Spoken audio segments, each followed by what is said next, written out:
Yeah.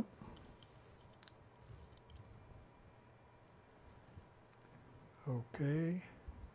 It looks like we're live. And it's starting.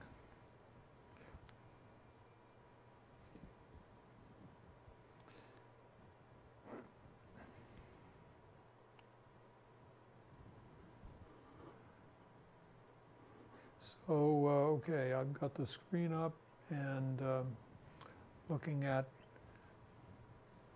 the bio and say myself, and let's put up a DVE and see if this will work. Yeah, good. Okay, so we've just checked that all the cameras are on preset 1.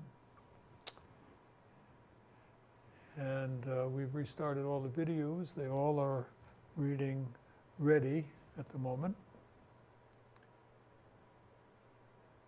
So I hit go live with iTV Studio.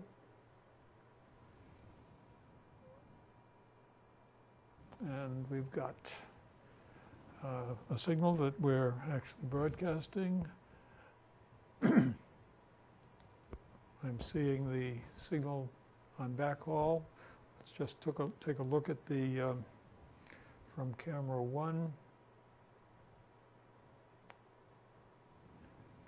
And you'll see that we can look back there, and I think I can zoom that camera way out. 7. Interesting. We want the back camera here. Oh, that's the front camera. So I need camera.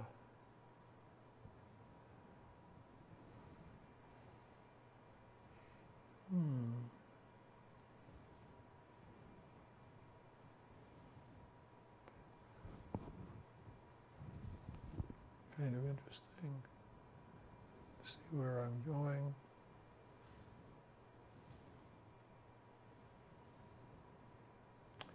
Okay, this is a view of the whole studio. And I would like to take a look out at the back. And what I need to be using is camera 1, which is this view. And then camera 1, take it over a little to the right and up. Always a little strange to do this in real time.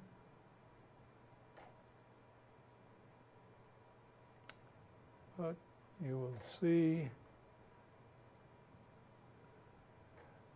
that my rear screens are showing, among other things, myself on the right-hand screen. I guess it's pretty hard to read, actually.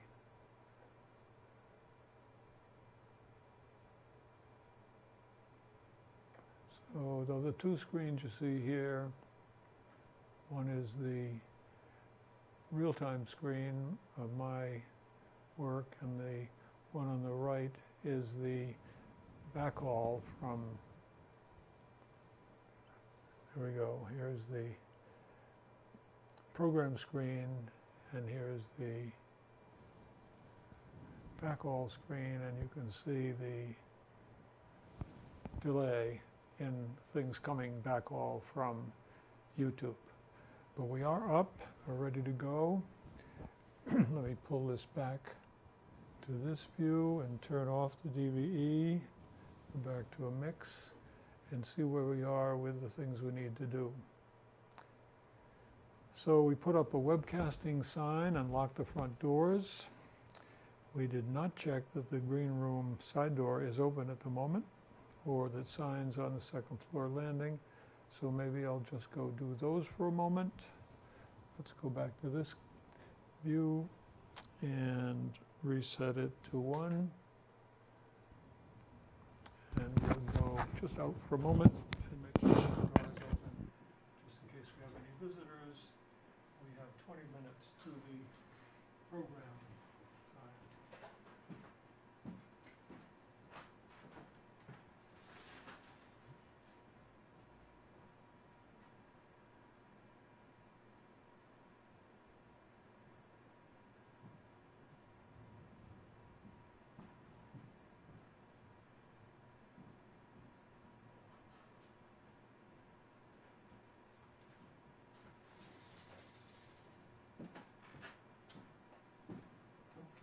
side door is open.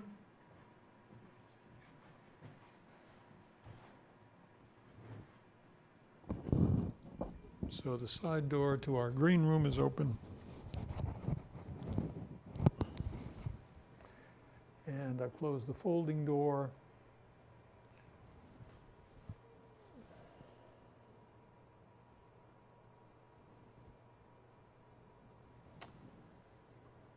And I've got the 2 videos ready to go.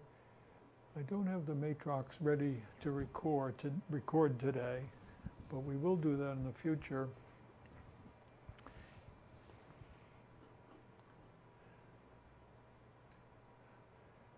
So now I'm going to try to bring up the downstream key, which comes through and will overlay information philosopher starts in. So let's take a look at that. I go to what I really need is the countdown clock, which is here at demo.html. I'll take the demo HTML away and go to countdown and see what that looks like. Okay, so you now see we have a potential key cutout, and in order to actually do the cutout, what I have to do is select camera 3 for a moment. So I'll overlay the key on myself sitting here and talking about what we're doing. I turn on the key, and I'm now looking through camera 4, and I change that fill color on the key to yellow for visibility. Got my little atom vibrating on the front here. And as I work forward, I can perhaps show you around a few other places.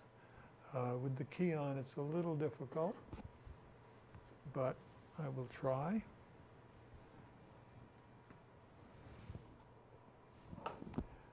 So see if I can manage this.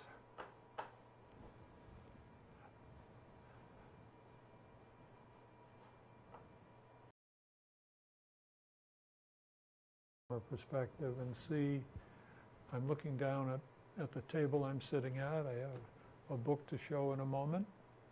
I've got my 2 Surface Pro units, which are ready to be able to play back media. On the left, we've got Bob Kane. Let's just go to overhead and zoom in a little bit here. That shows the book. This shows the Bob Kane video ready to play. Over here I've got the Google search for information philosopher, and let's see if I can bring that up without harming anything. Nope, I did. I just went to the bio. That's right. It's kind of hard to read this one, but that's a Google search of my various information philosopher web pages. And here's the Bob Kane video. I can actually start that screen. Freedom and resentment. Now, I started thinking about free will shortly after Strawson's essay appeared, when my philosophical mentor at the time, Wilfrid Sellers, challenged me to reconcile. So that's a reasonable sound coming through, I think, comparable to my own voice, which is good. Let's go back to camera 1 for a moment, and you're now looking down over my left shoulder, and again you can see my control area. The central screen has got the key that's being used here, and come back to 4 for a moment.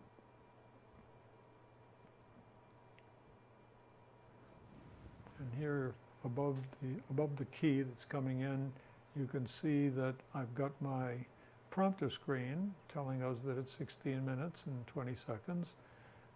Those are off by 1 second because they're running on 2 different computers, but that shows we can use completely different computers as long as they're on a national time. And If I'm lucky, I should be able to get my mouse back over here into the middle of my prompter and demonstrate that I can move the prompter text. There it is working up the screen. If I take a chance, I can probably drive a little bit from camera 4. Let's try that. It's always a little questionable. And then I can zoom in. And you'll see how I'm able to scroll. Welcome to the Information Philosopher. I'm Bob Doyle, webcasting from my iTV studio in Cambridge, Mass, and so forth. Set that back to the beginning. We won't need that until 15 minutes in. But while we're here, I can give you a little bit more of a tour around the website, around my studio, I mean. Off to my upper left there, you see I have from a program monitor, and then the next monitor in line is showing us the Kane video that's coming from my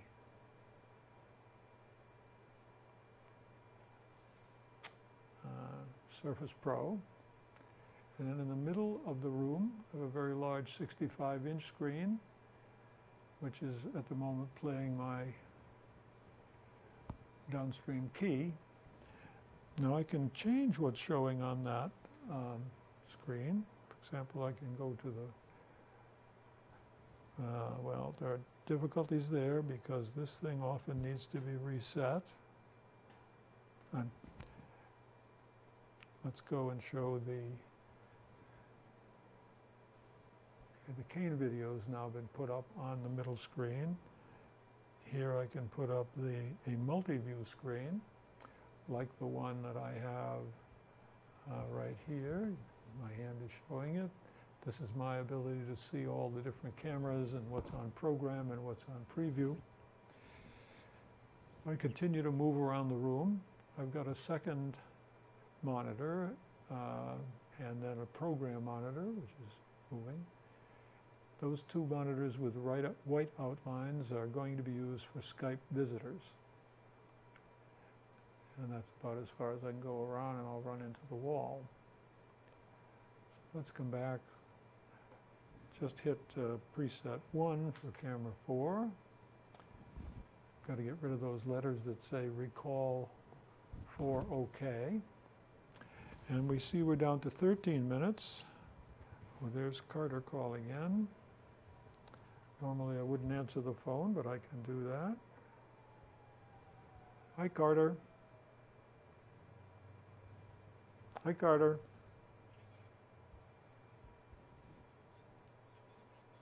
Nope, no, I'm actually live on iTV Studio.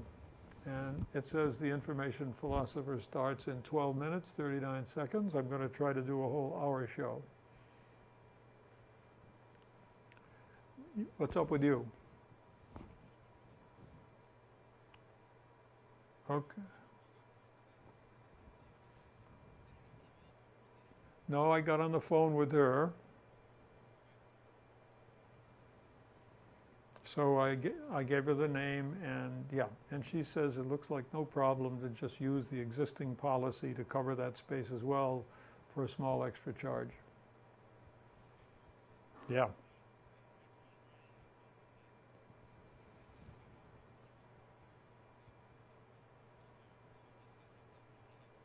Okay. Yep, after 4. Okay. Bye. All right, let's go back and take a look at, just briefly, the checklist, see how I'm doing there. To look around for my mouse. And I've only got it in a downstream key mode, so I'll go back to camera 3, turn off the key, and then I'll go to the bio, and we see we're at 11 minutes into the countdown. So the fill should be on camera 4, and the program is on color 2. It was just then. in the future we may actually just do a roll-in for the whole beginning. Now at 5 minutes on, we're supposed to turn on the Matrox Monarch to record, and I'm going to set that up on one of my iPads here. Let me go back to the main screen and I'll show you what those iPads look like. I will just go to camera 6, pull down a little bit, go over to my right. Whoops, it's pretty hard to learn how to use this joystick. But I've got my hand here in a drawer, and in the drawer I have 3 iPads. Let me get this pad out of the way.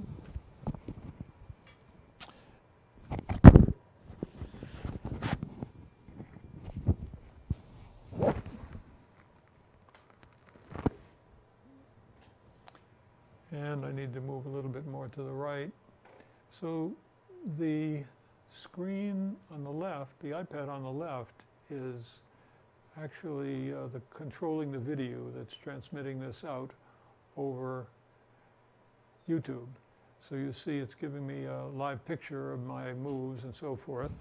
The middle iPad is controlling the screen behind me and the large screen in the room, and over here it shows that I have 3 videos, only one of which is actually in use. Also below, you can't see this, I have my lights controller, and so let's turn on the lights for the studio, and maybe I'll go back to my own view of myself to see what happens when the lights come on. Oh, and they didn't come on yet. Let's just hit scene 1, scene 2, scene 1. There we go. So behind me I have a blue light and a red light, and yet my skin tones seem to be fairly normal. So that's our lighting scheme, what that looks like around the studio by looking from the back wall. I'll just turn the lights off again. You see I put red and blue on the curtains at the front wall. And let's just, taking that back camera, we can perhaps zoom around, see the effect of those lights of red and blue beam down the panel there, red and blue alternating on our window shades. This part of the room is my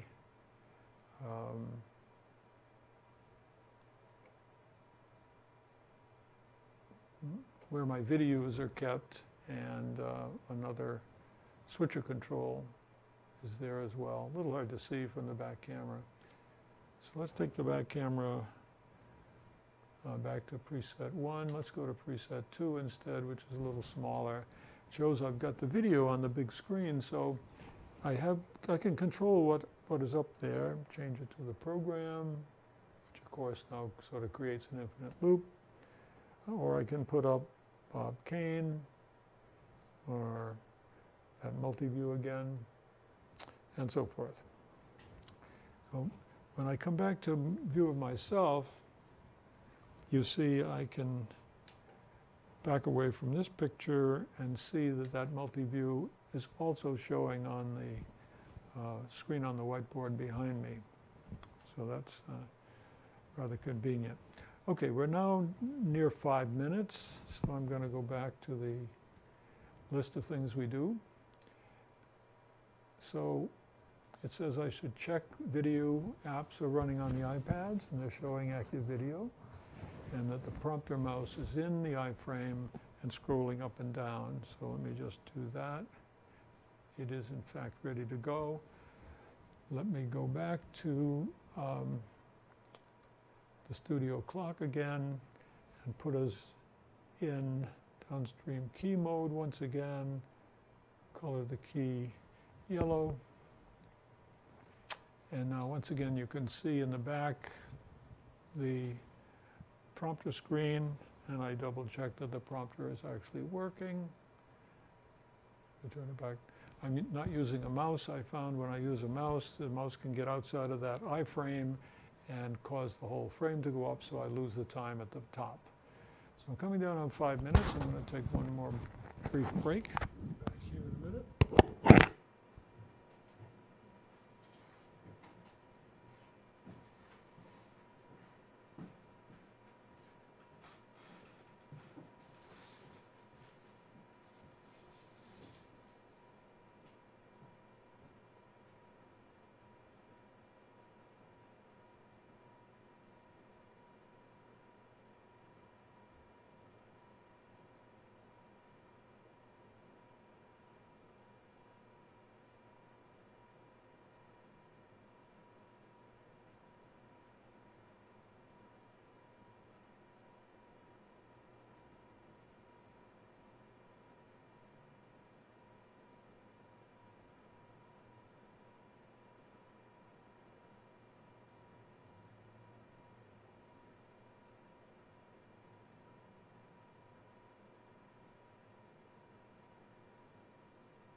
Okay, I'm back.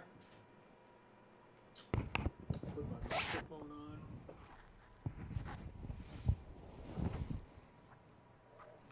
Have a bit of a cookie to see if it can take me through an hour show.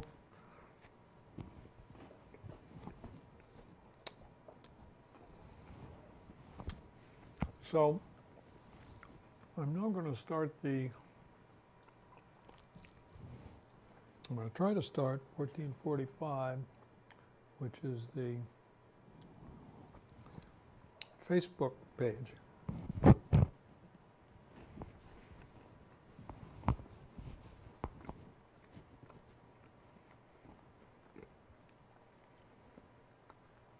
The Facebook page will not start on the backhaul screen unless I walk up to it and start it. I'm all by myself, so I really can't do that, which is too bad. Maybe someday Facebook will restart when my stream goes live again.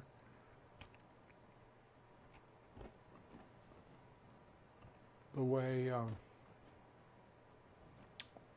YouTube does, which is great.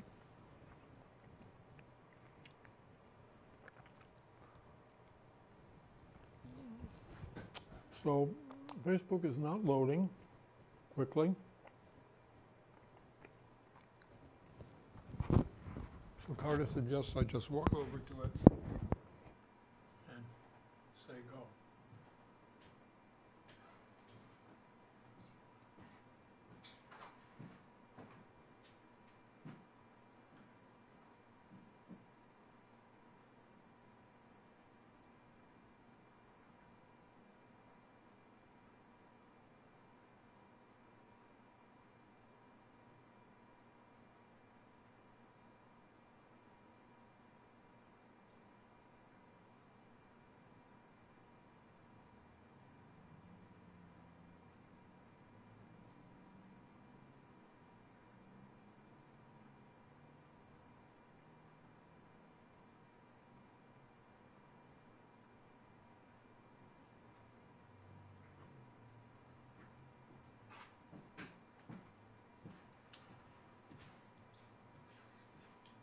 Unfortunately, I had no success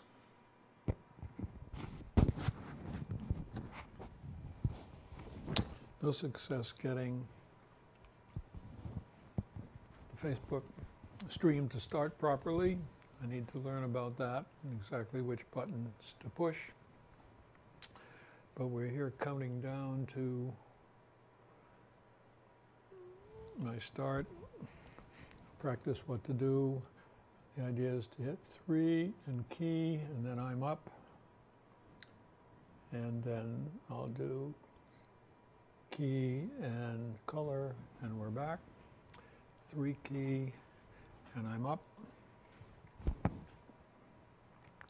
And then I can read the scrolling prompter for a couple of minutes with a music background that should start automatically. It's a real test.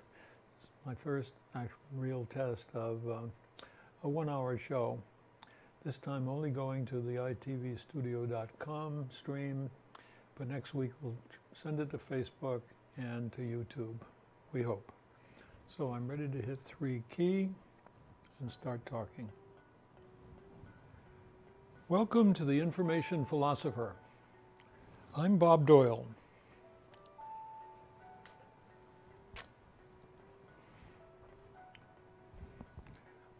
I'm webcasting from my studio in Cambridge, Massachusetts, and I'm hoping to reach philosophers and scientists around the world to help solve some great problems in philosophy and physics, in biology and psychology. Now, the key to finding solutions is to understand the physical, even the metaphysical nature of information. Information is a physical thing, but it is not made of material. We live in the information age, but few philosophers understand that information is neither matter nor energy. Information needs matter to be embodied, in our brains, for example. And it needs energy to be communicated, like this lecture coming to you over the internet. Matter and energy are conserved quantities. The total amount of matter and energy today is the same as there was at the beginning of the universe 13.75 billion years ago.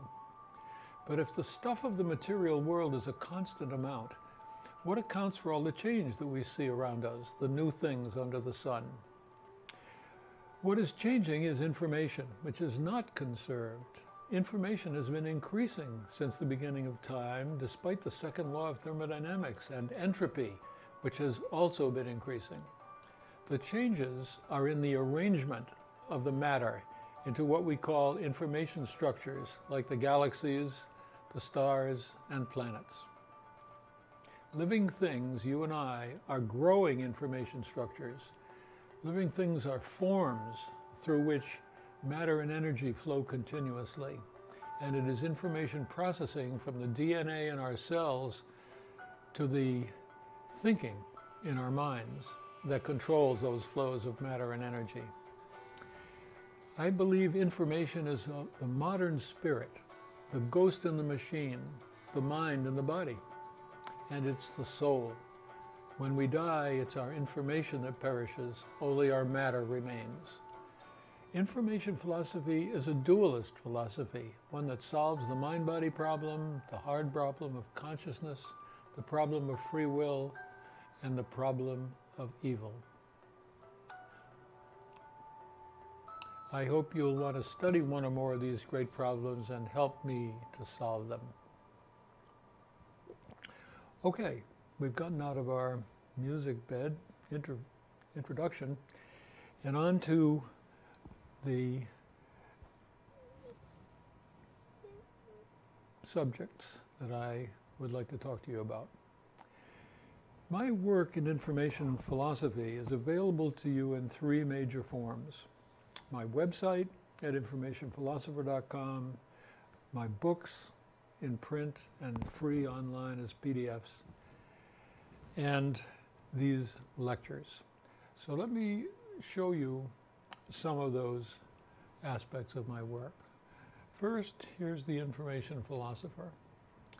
And it's rather complicated to read, and I hope you're going to be able to read some of it online, and I will talk you through some of it. But basically, to show you the website, I want to show you that it consists of several sections. And I will take a moment just to bring up the program on my big screen here so I can be describing what you're seeing. In this introduction drop-down, I have individual pages on the creation of the universe and the creation of information. So I call this the cosmic creation process. There's also a section on what is information, the information, background information on physics, why it's important here, biology, and then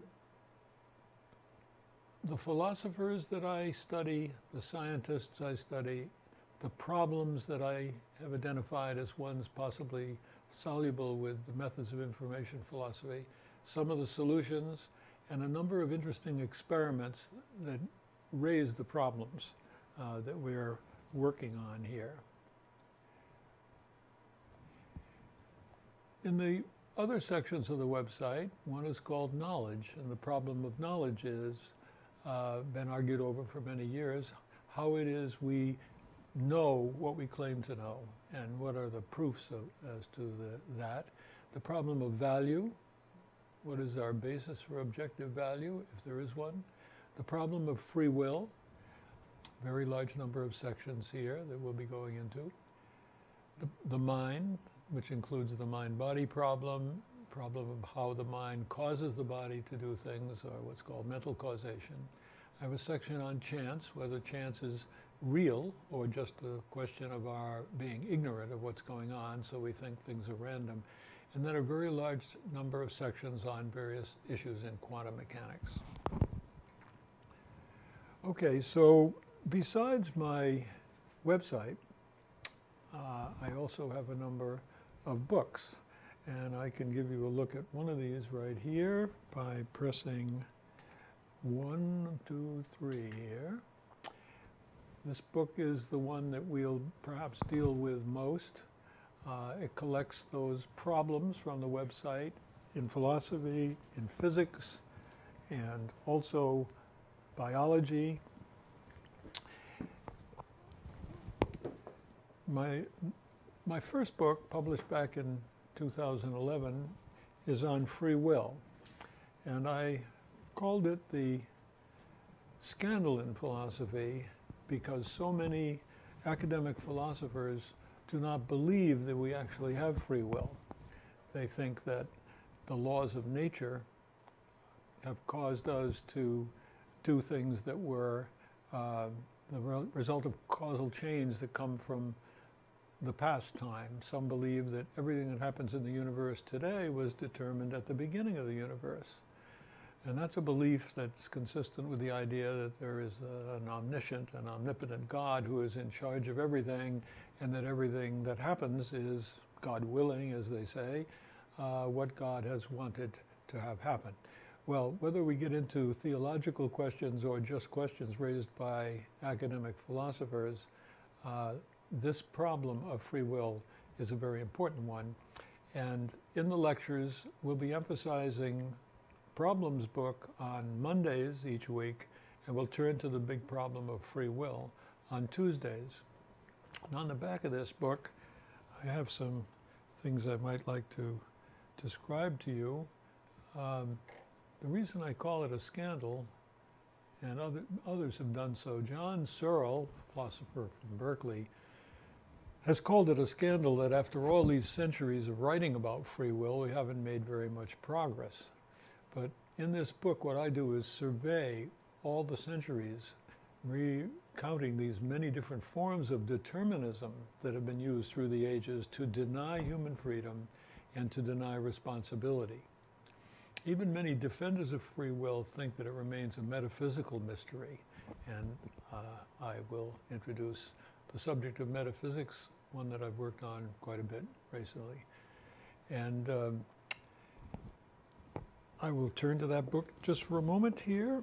And this book, I published my third book last year, and it's going to tell us about what first were shown to be paradoxes and puzzles, but then some deep problems. as early as Aristotle's time or even earlier, but then especially in the centuries just after the great classic philosophers, Greek philosophers, in the time of the Stoics and skeptics and others. So that's my third book. And I'm working on a fourth book at the moment. This one is a study of the work of Albert Einstein and how, although he's considered the greatest critic of quantum mechanics, I'm going to show you that he actually first understood the deep problems or strange new ideas about quantum mechanics, and yet most other physicists did not know that he did this and really never gave him much credit. They thought he was an old fogey who really didn't understand the new quantum mechanics that they were developing in the 1920s, where I'll show you that Einstein's work beginning in 1905 already saw essential problems. I think I mentioned some of those on the back here. We can take a look at that. Now, I want to say that these books, although they're in print and available in print, every page, every chapter, all the pictures and so forth are on my website, informationphilosopher.com. We'll take a look at them in a moment. They're in the form of PDFs so that you don't have to buy anything to read my work. The website obviously is free, and all these books are freely available for downloading each chapter as a PDF. But here, my work on Einstein asked the question whether it's possible that the most famous critic of quantum mechanics actually invented most of its fundamentally important concepts. See, besides quantizing light energy and seeing its interchangeability with matter, the most famous equation perhaps in physics, E equals mc squared, which is, by the way in which matter in the mc squared combines with energy of the form kinetic energy and potential energy, electrical energies and other kinds of energy. The total mass plus those energies are a constant, as we said earlier. But besides coming up with that equation, Einstein was the first scientist to see many of the most fundamental aspects of quantum physics. For example, the derivation of the black body radiation law, which is normally credited to Max Planck, the idea of non-locality, that some things are happening in one place and instantly influencing things in another place, which Einstein called spooky action at a distance. Today we basically say it's possible that something happening in one place instantaneously affects something in another place. Now, Einstein, I will show, first understood this as early as 1905. The internal structure of the atom, that are levels inside the atom, is normally associated with the great Niels Bohr. But I'm going to try to show you in Einstein's work that he already saw what was going on inside crystal structures as early as 1906. The great problem of the duality of waves and particles is the idea that in quantum mechanics, sometimes matter behaves like a particle, and other times it behaves like a wave. There's the famous two-slit experiment in which a particle appears to go through both slits because it interferes with itself on the other side of those slits, exhibiting wave behavior. And there's the big question of the collapse of the wave aspect of the function, so that Einstein really saw this clearly. He also developed the ideas for transition probabilities that take us from one level in an atom to another. The Bohr atom is the famous initial model of the atom, which I think Einstein anticipated to a great degree. But when an atom emits or absorbs energy, then Einstein showed us that indeterminism is involved. In other words, the emission process is totally random, totally by chance. It doesn't occur under any obvious control, a causal force. It just happens at random times. And these events that introduce indeterminism are when radiation interacts with matter, when photons are emitted by atoms or absorbed by atoms. And that produced the idea that quantum mechanics is a statistical theory. This bothered Einstein a great deal because his famous line was that he didn't think God played dice. That was 1916, fully 10 years before the great quantum mechanics pioneers like Werner Heisenberg introduced the uncertainty principle and things like that, which of course are the consequence of this indeterminism. And then in the 20s, Einstein came up with the amazing idea that all electrons are exactly alike. And because they're exactly alike, their statistics is different. And you can't count the arrangements of electrons the same way you would count the arrangements of cards in a deck of cards. And this produced the notion of quantum statistics. And then he also was the first to point out the very strange business that such electrons, identical electrons, cannot be separated from one another. And so they produce the entanglement of particles that are thought to be a large distance apart from one another. So that's my fourth book, and provocative title that if Einstein had seen the God played dice, it could have been the whole history of quantum mechanics would have been quite different. Now, I've also published a few articles in academic journal places, but those are not really easily available, and probably not at all to those of you in the general public. But I would like to provide them to you, so the way I'm going to do that is on my website, and I'd like to take a look at this with you. So let's come back to our website. The one thing I've tried to do is over many, many years study a very, very large number of philosophers. 200 of them I've written web pages for here down the left-hand side. Let me see if I can just expand this picture a little bit and show you that a little more clearly. So what I'll do is scroll down, and you see the names of many philosophers you've probably never heard of, but some are quite famous. I've managed to put a few women philosophers. For first few years of building this website, I wasn't able to find philosophers like Louise Antony here, who's a Massachusetts philosopher, UMass, but then the famous ones like Aristotle.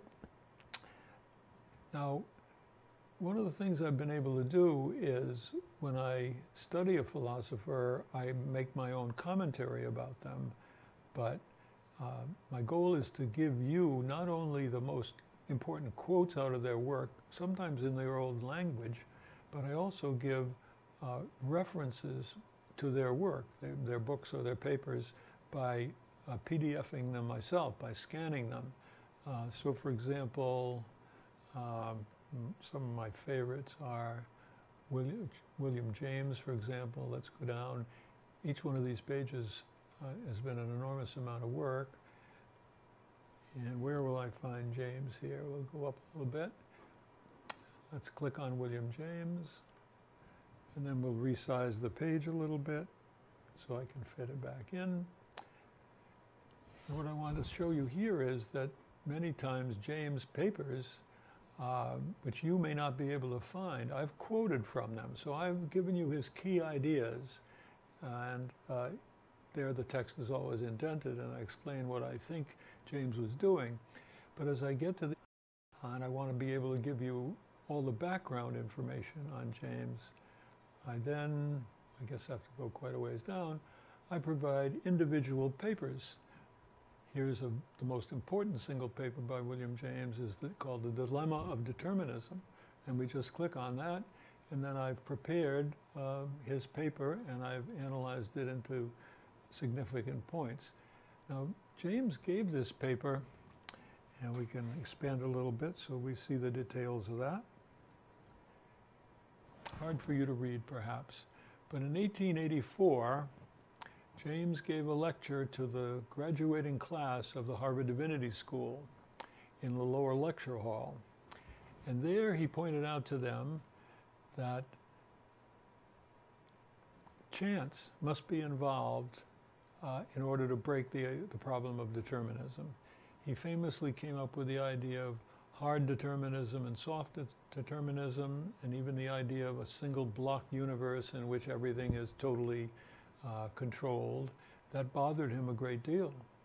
And at one point in his life, he decided to come around and just believe that everything was not determined.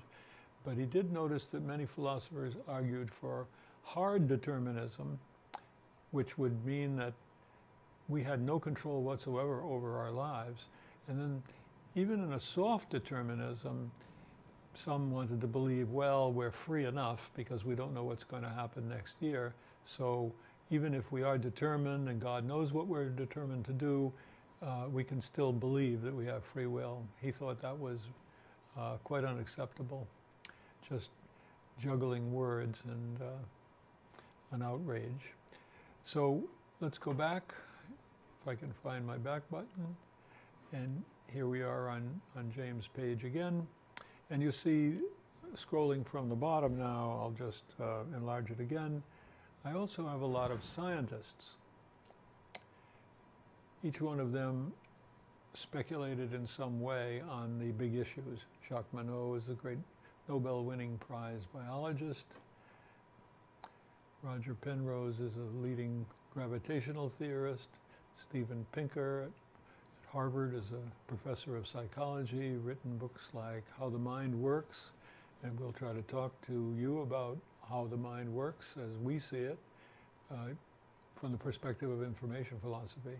Max Planck is the great physicist who studied radiation and tried to understand the second law of thermodynamics and the interaction of radiation and matter starting in the late 19th century. And at the turn of the century, December 1900, he came up with the requirement that radiation be quantized into discrete lumps. He didn't believe it, but he thought that if he made that the basis of his mathematical theory of radiation, he would get the right results. But it took Einstein to say that light actually was quantized in 1905, and he convinced Planck several years later, sometime around 1912 or 13. So I have a lot of scientists, and I have a lot of philosophers for you to think about when we want to get into explanations of what we really know about the nature of the world. So let's come back to myself here and tell you that I have a goal that I could explain in the most simple language I can get together, and then with diagrams, animated diagrams in some cases that I've developed myself, explain what's going on in these problems, so that although in the background of my work, available to you on the website and available in my books, is incredibly deep as far as I can go, mathematically, physically, theoretically. I'll use the lectures to try to talk about each problem in the simplest terms to begin with, and then lead you into what it is we know about them. Presumably, I hope, the lecture would lead to you having an interest in one of these problems, and then one place to follow up would be the introductory page on the website, and then maybe read one of the books by downloading the PDFs that discuss that problem. So I have one other website, or two other websites I'd like to draw to your attention. I mentioned that my third book was on metaphysics. And as a result of that book, I did a lot of deep study into those ancient problems, puzzles, paradoxes, and so forth.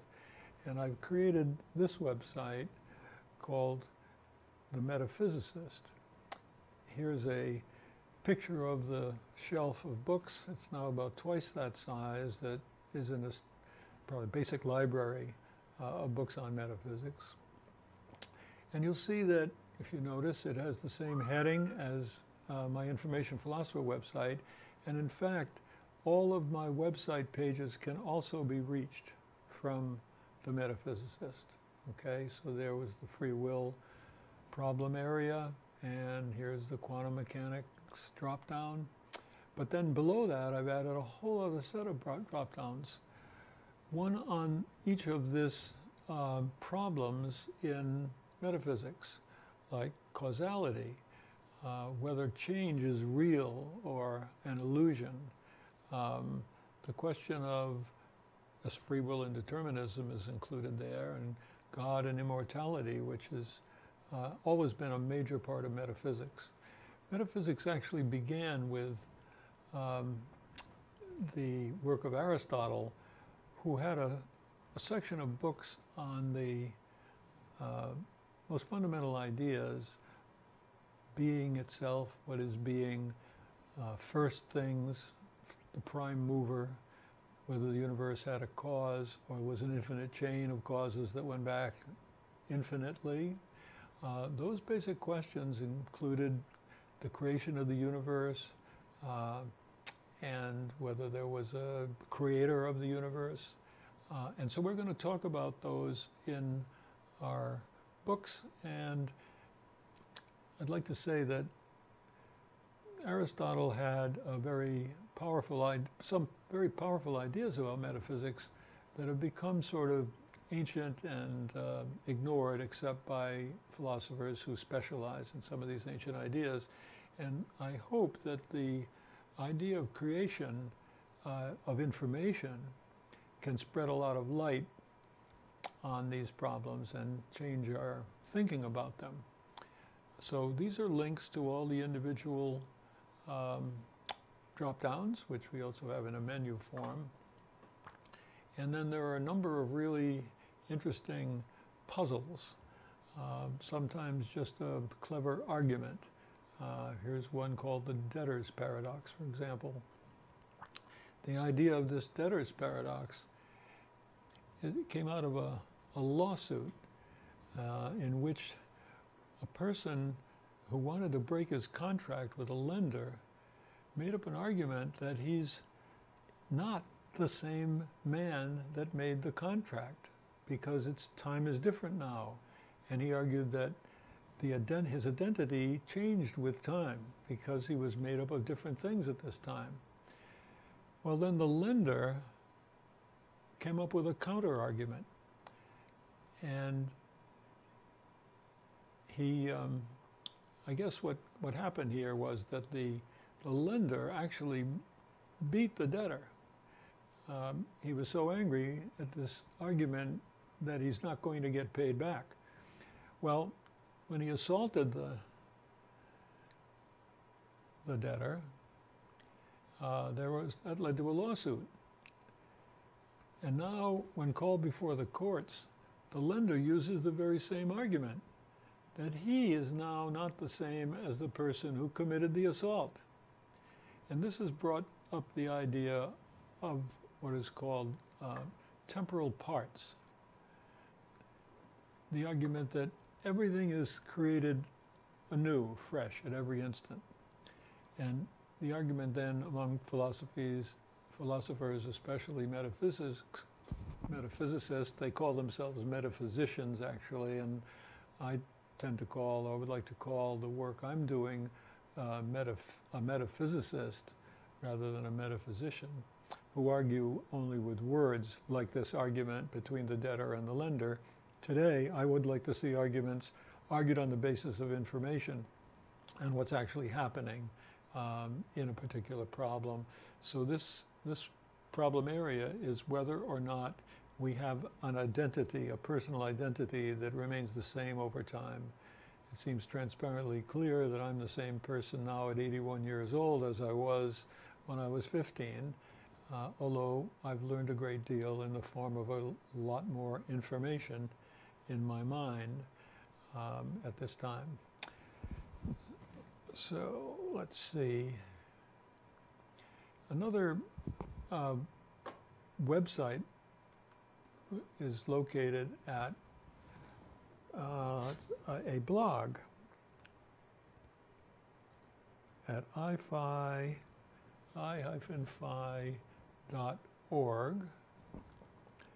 And let's see if that comes up for us. Okay. This blog with a similar sort of masthead, and once again I've created a drop-down list which is the same as the drop-downs. They will take you back into the sections of my website as we're going and studying any particular problem area, like quantum mechanics. I've also added a drop-down for the important problems that we're going to study.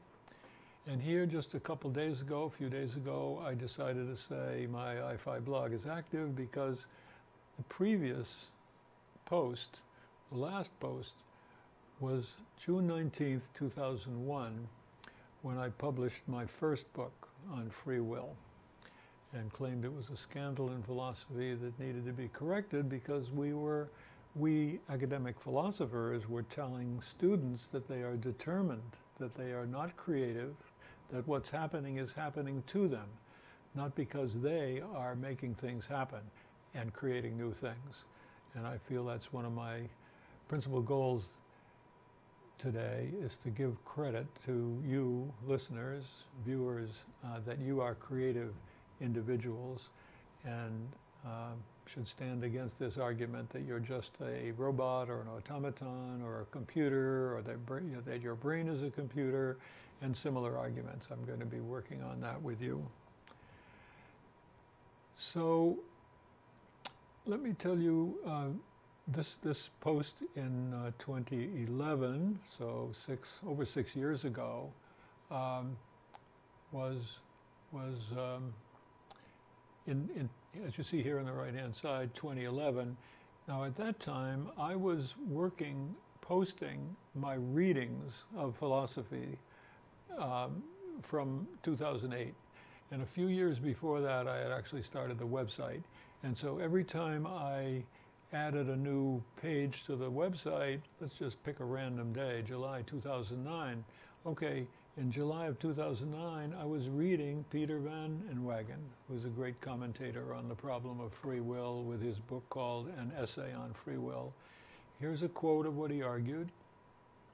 And basically, I then took these quotes from Van Inwagen's arguments and put them on his webpage. So let me just, for example, show the connection between those two.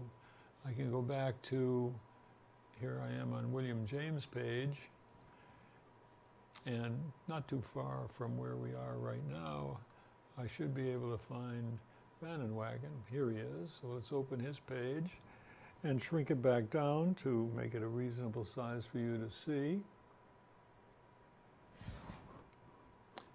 And typically I have Peter Van Inwagen, his birth date, and then I tell the story.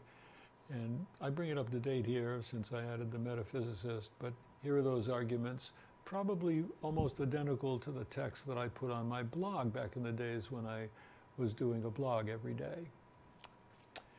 And let me take a moment to tell you something about what's a blog and what's a wiki. I once wrote an article called When to Wiki, When to Blog, because these are fundamentally different ways of presenting information on the internet. The wiki was invented by a fellow named Ward Cunningham, in which he thought it was the simplest, quickest way to structure pages on the web in the form of a database of information. And he called it wiki because this is a word that comes from Hawaiian, meaning quickie, quick, quick, and it's a very fast way to put things up on the internet. The wiki fundamentally should be viewed as a picture of a large amount of information that's been arranged and organized so you can get in and out of it easily. And the secret to doing a good one is to include the notion of hyperlinking from one page to another, so that when you go into my website, you'll find every single page on the left-hand side has links to all the other philosophers.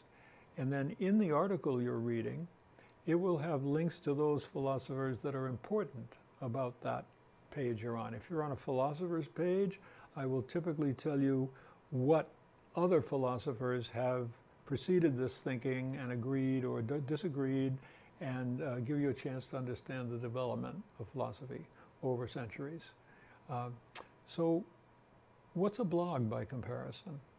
It's almost as if the wiki is a kind of virtual space of information all arranged nicely and linked together so you can jump from one part of space to another and learn about something, following the trail to all the related thinkers and related problems. A blog is more like something in time. The idea is that a new blog is put at the top of a page and all the earlier blogs fall backwards in time. So let's go back and look at this website, and you see I'm on Peter Van Inwagen's page again, but here is a philosopher named J.J.C. Smart, who died just a couple of years ago. I had some nice conversations with Jack Smart, and if you wanted to go see what Jack Smart was talking about, you quickly hyperlink to that page. He wrote an article in 1961, it says here, called Mind, in the journal Mind, an article called Free Will, Praise and Blame. And he put forward a paradigm for what I have now called the standard argument against free will. Now, free will is a subject that we'll be taking up on Tuesdays every week. My plan for my lectures is that we'll look at some of the dozen or 3 dozen, as many different problems as I believe are important. But on Tuesday, we'll concentrate on free will. So that would lead us into this chain of links. Here's the standard argument against free will. And let's just expand this a little bit to make it easier for you to read. And scroll up just a bit.